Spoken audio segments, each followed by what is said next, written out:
extremes really. I'll try and reach all down there. Thank you for coming to this panel after the carb-heavy lunch. Hope you're not feeling too sleepy. We're going to be talking about product development really, how product development and processes around product development can help you hopefully develop profits. A guy called Marty Kagan defined product management as to discover a product that is valuable, usable and feasible, and really bridging between kind of user experience, technology and business. You know, for me, a platform is essentially a collection of shared assets, and I found that the best platforms grow over time. I'm not sure how that's worked out at Google and at Facebook, but I've certainly seen organizations try to engineer the perfect platform, perfect infrastructure services, set of infrastructure services, and fail that way. So, you know, while platforms might be a key enabler to launch products quickly, personally, my preference would be to start with a product or a small set of products and then think about how can we now benefit from shared services and do we need a platform? Yeah, I think in terms of defining priorities, I think that the platform and product concept also helps there, because if you have multiple brands, it helps to start thinking about which brands are you doing kind of one-off experimentation with. Versus which areas you might start to find the scale to create platforms. So an example of that for us would be within the Penguin brand. We started experimenting a lot with children's apps for the iPad.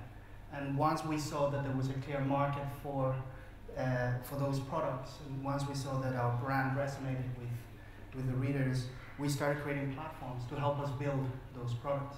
Then you take that a step further and you say, well, in order for us to scale in some other areas, we create platforms, but you know, similar to Google and Facebook, we have our own developer platform. But one key angle of that is to be able to share it internally.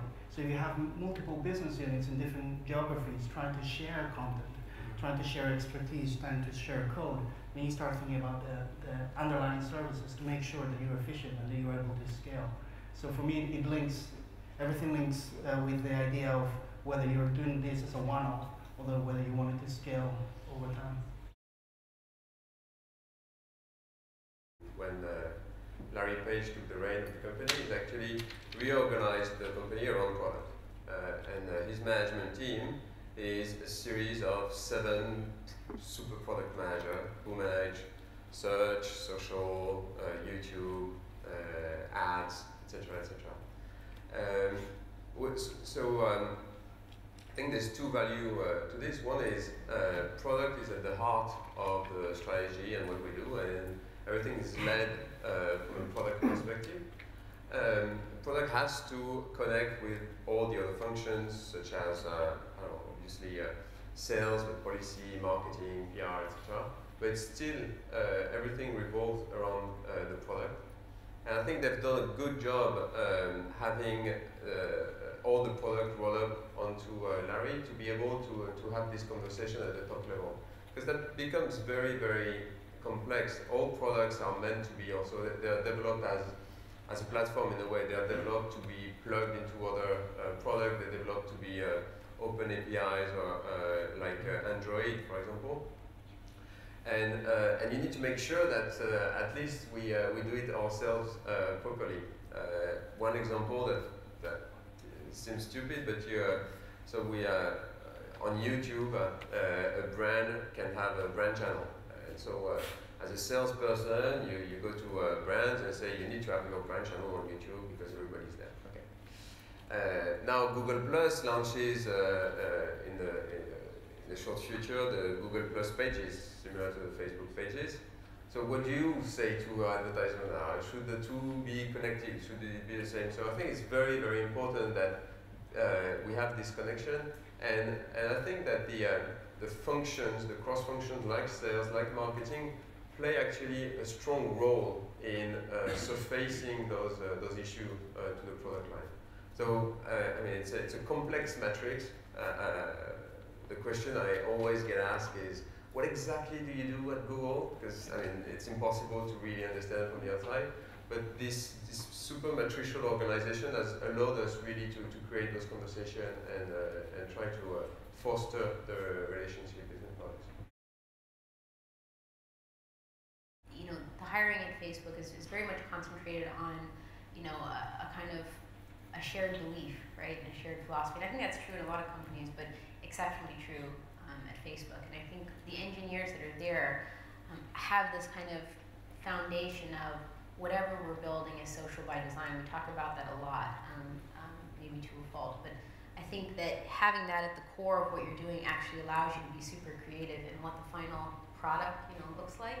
But it's that kind of core set of beliefs, and thinking about in the very way that you yourself, you know, uses Facebook. That's what's so different about working there to someplace else, because every single one of us, you know, kind of lives and breathes it every day. So we work in very traditional industries, so newspapers with business information with the FT, book publishing with Penguin, and then 70% of our business is in education, which is still relatively based on print. But 40% of our revenue is already related to digital products. So what we're seeing is a change in the culture. I mean, you were talking about companies, you know, like Google, Apple, Amazon. I mean, those are led by designers, engineers, or founders.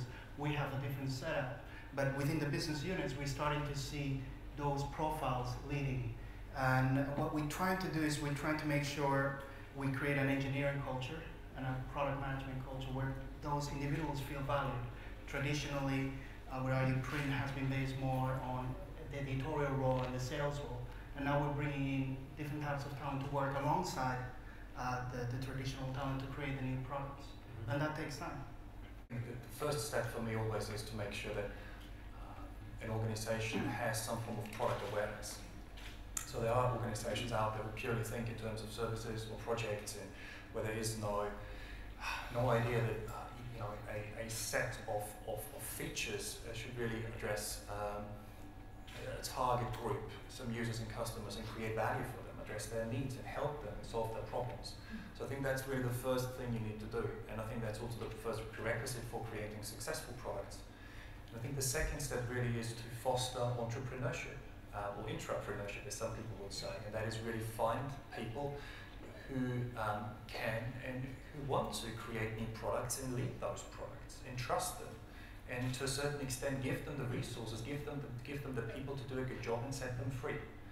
And I think from an investment perspective, from a risk management perspective, you know, the whole thing needs to be bounded by developing small, lean, focused products, getting them out really quickly, not being afraid to facilitate customer and user feedback as early as you can and repeatedly. So rather than trying to go for massive, huge products and a big bang release and a massive launch. Now, we just had our big F8, and of course it was our big, you know, ta-da moment, and it's something we work towards for the whole year, and it's something we do only once a year. But truthfully, inside the organization and through our relationships with our partners, we try to focus less on that big bang, because we know in the long term, if the data isn't there, you know, if it's not having the results and the numbers that you expect, it's not worth it.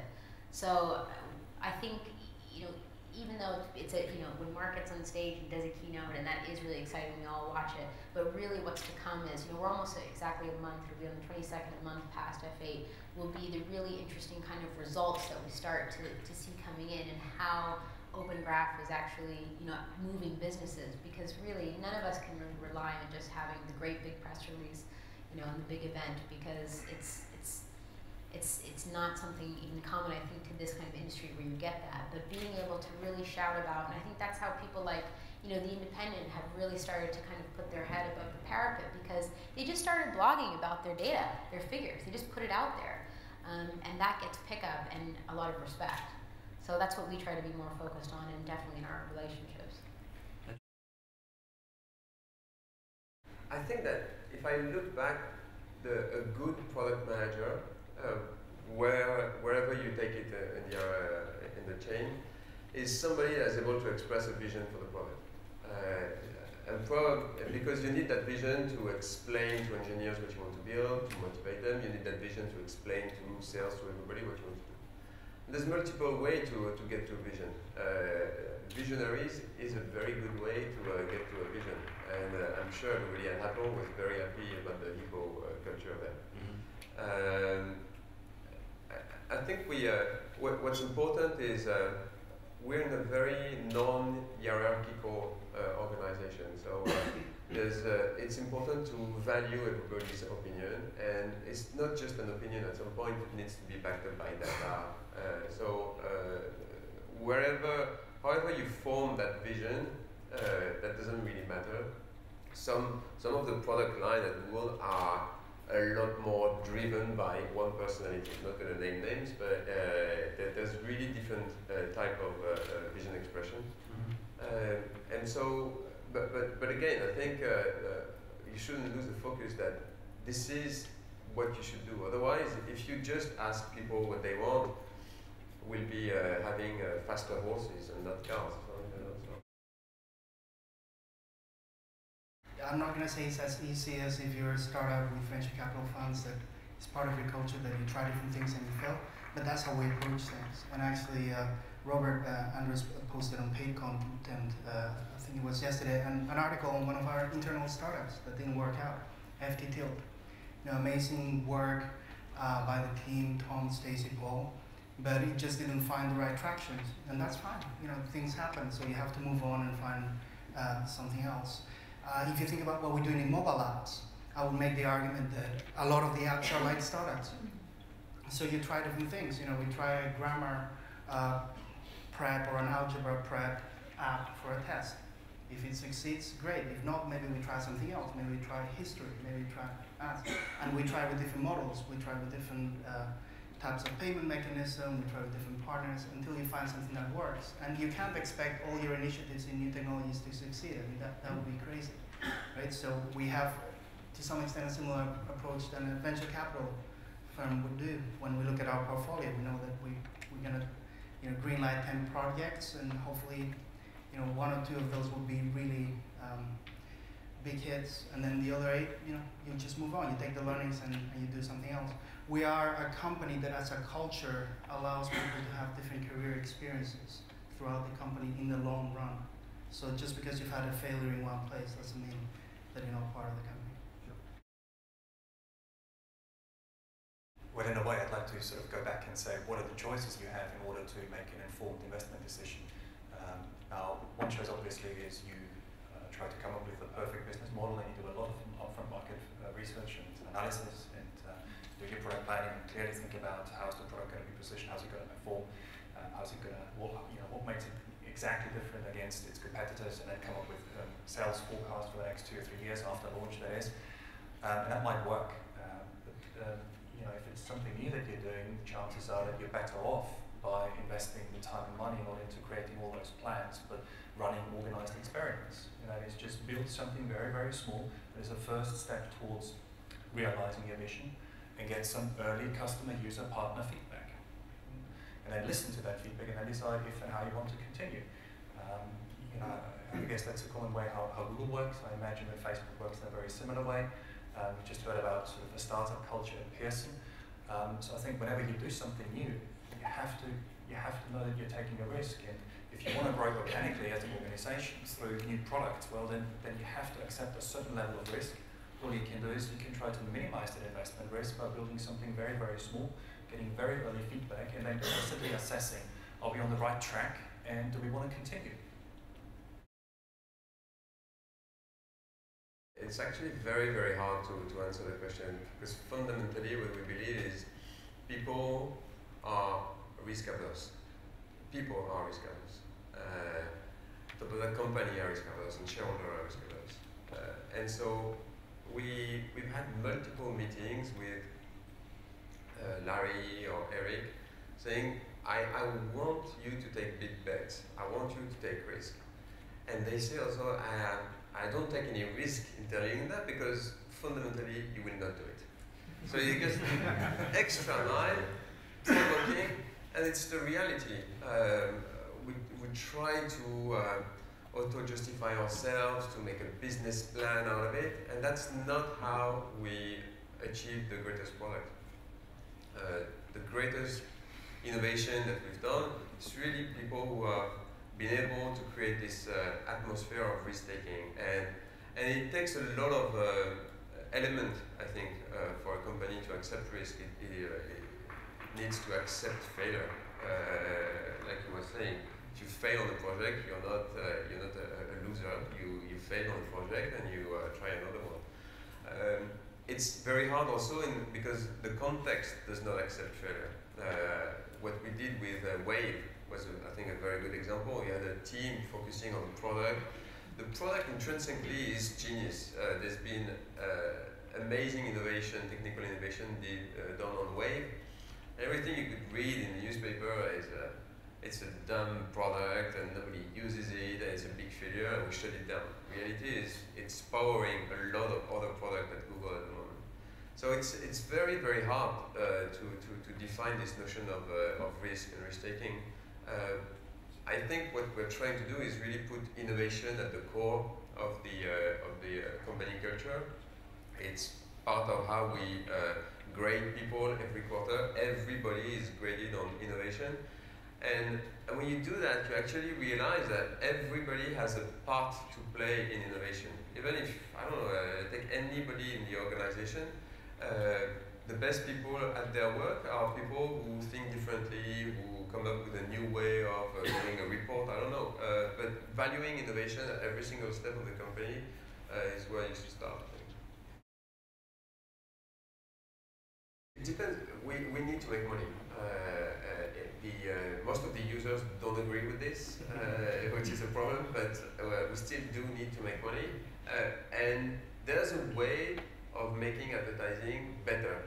There's a way of making advertising more relevant for the user. I think we need to work on this. My example with TrueView is that you can actually shift the paradigm and make an ad that user actually like and that's relevant for them. And the reality is now, after 6 months, the RPM from those ads is better than the normal, non-skippable, booked ads. So it's a virtuous circle where if you think of ads like product, there's a way in improving their efficiency. I used to work at NBC Universal in the States, and I remember we were going through a website redesign, and the agency came back with the new designs, and everyone went, "This is fantastic, beautiful designs, this is really going to show the new wave of the website." Until someone in the room raises their hands and says, "Well, but where are the ad positions? You've forgotten about the ad positions, right?" The website looked amazing. It looked better than it ever had. And part of the issue here is linked to talent. It's linked to product management. If you have people in the product management and software engineering function that don't appreciate the value of advertising, they're not going to include it. It's an afterthought. It won't feel natural. They will kind of force feed. When you do have people that come with that background, then you start being creative, like Google is doing with those ads, or like Hulu has been doing with, select an ad. Which ad do you want to watch, or do you want a shorter ad now and in the middle, or a longer one now? You just have to provide options and then get the data and see how you calculate the best return for your advertisers. It's about creating a forcing function inside a company, which happened with us, because I think there's a lot of people inside Facebook that just said, let's just add another unit. Like, that's how we can increase revenue. Simple, right? Just add another unit. Yeah. We got a few, and then just put some on the left, or let's just put, and that absolutely was not permitted to happen. Not permitted to happen. So how do you then go back to the drawing board and think, okay, well then I had to just improve click-through rate, I have to improve engagement, and that's how sponsored stories were born on Facebook, which is word of mouth is still king in terms of promotion. How do we just turn word of mouth that already happens every single second on Facebook? How do we turn that into something that that advertisers can pay for and still have it be genuine? And sponsored stories was born. But if that forcing function hadn't been there, where it was just an absolute no, so don't even think about adding another, I don't know that we would have arrived at that place. One of the biggest benefits that agility can bring to an organization is collaboration. We've just talked about collaboration and making sure that things like advertising and marketing concerns aren't just an afterthought. When you design a product, when you design a web page, you take into account the user experience as much as the need to make revenue, and you think about your business model early on. So in my mind, agility can be a great enabler for collaboration, while at the same time ensuring that there is somebody who has a vision, somebody who is empowered to act, somebody who acts as a product owner or agile product manager, and who in a way sees the vision through until it's eventually launched as hopefully a successful product. So I think if you apply agile techniques the right way, you can benefit both from a product management and product perspective as well as from an engineering perspective, and hopefully also get your products out a little bit quicker with hopefully better quality. But it's certainly not a quick fix, and it's certainly not something where, it's not something that suits every company the same way, or where you can say, oh, you know what, if you all do Scrum, everything's going to be super. If you all do Kanban, everything's going to be super. If you all do this latest fad of the month, everything's going to be hunky-dory. So there's a change involved, and that change may be bigger or smaller, depending very much on where you stand today. So it's kind of cultural but also structural. You want to be able to get the sales teams actually up with the engineers. Is that the solution? Ultimately, yes. I mean, I guess there's not one right answer here. My preferred way of setting up agile teams is really, as particularly for new products, for a new product development effort, is as a self-contained autonomous unit. So really thinking of a startup within the enterprise and having product management then embedded in the team. And giving that team a budget, giving that team a mission, but at the same time asking that team to closely collaborate with other functions and with the users and customers through early and repeated releases. So one of the stories I quite like, and I don't want to favor any particular company here, is the story of how Google Chrome browser was developed with lots of early internal releases, where Google employees apparently had the opportunity to provide feedback at an early stage. And I think that helps that teams, engineering teams, development teams don't act in an isolated fashion and go off and do something really wild and crazy. But at the same time, as I said, I think you've got to give people some trust and some autonomy. You realize also that there's an overproportion of nerds at Google, and when you open product to the general public, the reaction may be different sometimes. And that's what we experience with Buzz, for example. Worked very well internally. We've kind of covered quite a lot of areas, from dealing with hippos, how to make sure that engineering nor product management nor any other people dominate. It's all collaboration really. How to take in ideas from partners. We've learned about risk, and you have to kill a product as quickly as you know it's not working out well. And we've learned that you can't just build it and they will come. That marketing is important, and that I think Agile will help us all in terms of making sure we bring everything in. So I think I'll wrap up there. Thank you very much for the panelists.